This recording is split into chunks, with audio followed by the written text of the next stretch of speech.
4 মাস পর প্রেক্ষাগৃহে Jaya Ahsan. Hello viewers, কেমন আছেন? আশা করি ভালো আছেন।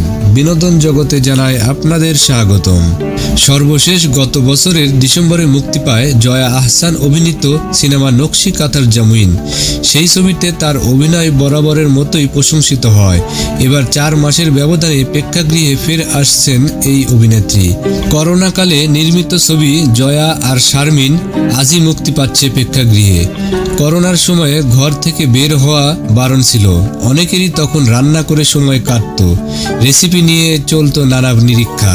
সেই সময়ের ঘরবন্দি জীবনের গল্প নিয়ে তৈরি হয়েছে জয়া আর শারমিন।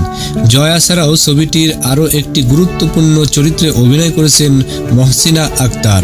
ছবির গল্পে দেখা যাবে একজন অভিনেত্রী আরেকজন গৃহকর্মী।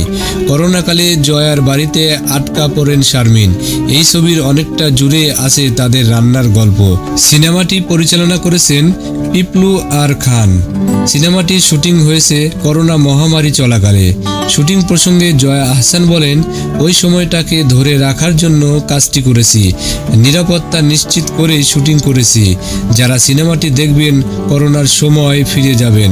জয়া আহসান আরও বলেন, তখন অনেকেই মৃত্যুকে খুব কাছ থেকে দেখেছেন, অনেকেই পৃথিবী থেকে চিরবিদায় নিয়েছেন।